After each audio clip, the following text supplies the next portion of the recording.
اعوذ باللہ من الشیطان الرجیم بسم اللہ الرحمن الرحیم۔ سورہ ابراہیم کی آخری آیت پڑھ رہا ہوں۔ فلا تحسبن اللہ مخلف وعدہ رسولہ، آپ ہرگز یہ خیال نہ کریں کہ اللہ اپنے نبیوں سے وعدہ خلافی کرے گا۔ ان اللہ عزیز ذو انتقام، اللہ بڑا ہی غالب اور بدلہ لینے والا ہے۔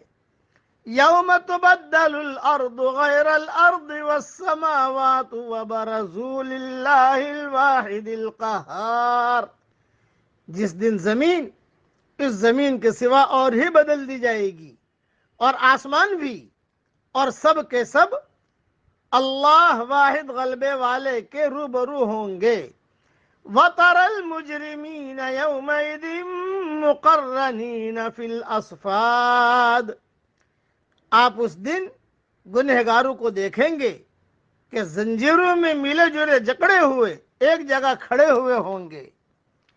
سَرَابِيلُهُم مِّن قَطِرَانٍ وَتَغْشَىٰ وُجُوهَهُمُ النَّارُ، ان کے لباس گندک کے ہوں گے اور آگ ان کے چہروں پر بھی چڑھی ہوئی ہوگی۔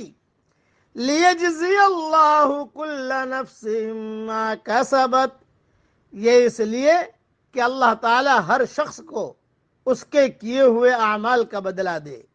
ان اللہ سریع الحساب، بے شک اللہ تعالیٰ کو حساب لیتے کچھ دیر نہیں لگنے کی۔ ھذا بلاغ للناس ولینذروا به وليعلموا انما هو الہ واحد ولیذکر اولو الالباب، یہ قرآن کریم تمام لوگوں کے لیے اطلاع نامہ ہے کہ اس کے ذریعے سے وہ ہوشیار کر دیے جائیں اور بخوبی معلوم کر لیں کہ اللہ ایک ہی معبود ہے، اور تاکہ عقل مند لوگ سوچ سمجھ لیں۔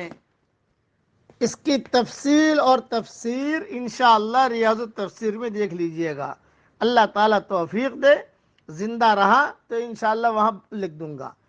قیامت والے دن لوگ سفید بھوری زمین پر اکٹھے ہوں گے جو میدہ کی روٹی کی طرح ہوگی، اس میں کسی کا کوئی جھنڈا یا علامتی نشان نہیں ہوگا۔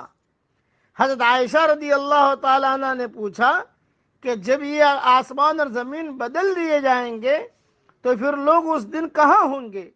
حضرت محمد صلی اللہ علیہ وسلم نے فرمایا صراط پر، یعنی پل صراط پر۔ یہ حدیث صحیح مسلم میں بھی ہے اور دوسری کئی کتابوں میں موجود ہے۔ آج انسان زمین پر ایسا محسوس کرتا ہے جیسے کہ وہ خشکی اور تری کا مالک ہو۔ وہ فضاؤں اور خلاؤں کو کنٹرول کر سکتا ہے۔ وہ اختیار رکھتا ہے کہ یہاں کے وسائل کو جس طرح چاہے استعمال کرے اور جس طرح چاہے استعمال نہ کرے، مگر یہ سب کچھ صرف اس لیے ہے کہ خدا نے امتحان کی مدت تک زمین اور آسمان کو انسان کے لیے مسخر کر رکھا ہے۔ امتحان کی مدت ختم ہوتے ہی حالات اکثر بدل دیے جائیں گے۔ اس کے بعد زمین بھی